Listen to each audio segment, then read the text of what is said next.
Welcome to TeamAbbott's video on a guide to orienteering. Just want to spend a few minutes to talk to you about the upcoming event on the 17th of October. With me today is Gary and I'm Chris. So let's move on to orienteering. I'm sure you're asking, what is it? Well, orienteering is an exciting outdoor sport event that involves a mix of walking or running and coordinating a course using a map and sometimes a compass.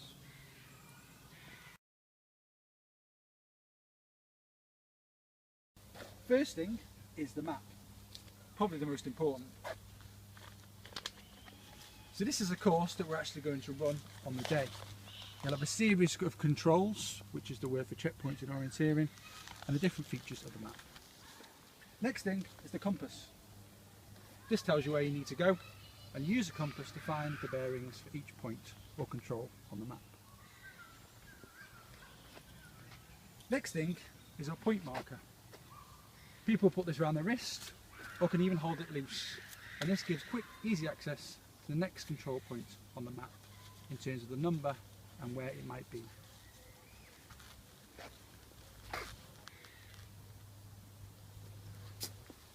And we're really ready to go, but the most important things, of course, I forgot. First one, the headband.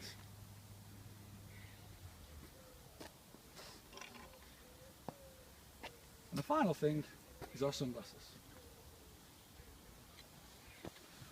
Looking good. Orienteering is to try and do the course as quickly as possible and negotiate a series of controls. There's different courses available at orienteering too, depending on distance. Some of the easy ones, what's called white, is generally about 2 kilometres, and they can go up to about 5 kilometres for the more advanced course. In our event, we're going to strip it back to basics, make it a bit more fun and throw in a few challenges such as find the hole and using anagrams to find your finish. So just before we start, just a quick tip about what things to look for on the course. As I mentioned, control points. These are the markers or checkpoints around the course, and these can be found on trees, they can be found hidden, they can be just found quite on a post or even on a gate, and look something like that. There will be a letter and a number which will correspond to a point on the map. In the map itself, there's just a few quick things to look out for. Your start will always be distinguished by a triangle with a direction that you're going towards.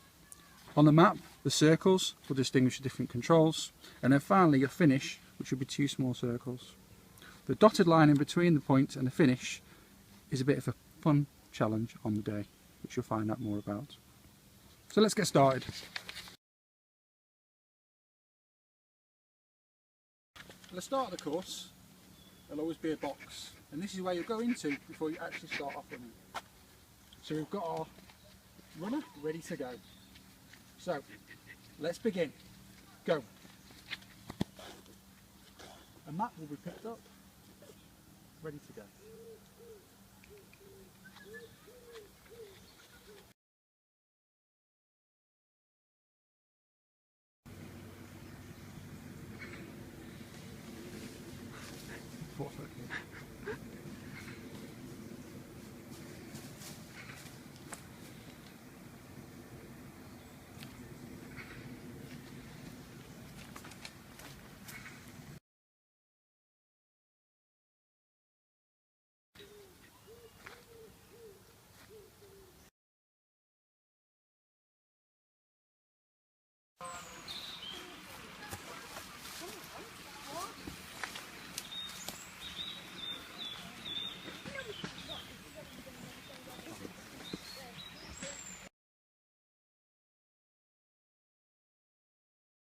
So as well as doing the controls, there's also going to be some fun challenges thrown in on the day, but you'll have to wait and see.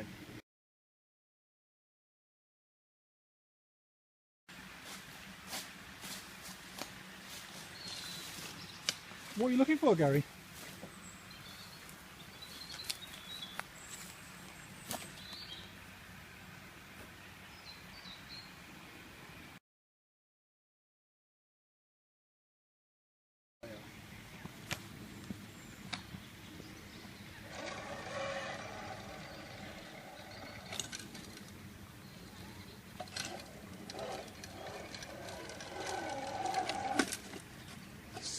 So remember guys, get yourself down to the Striders Orienteering event, Taylor Park, 17th October, 12 o'clock. Be there or be a fox.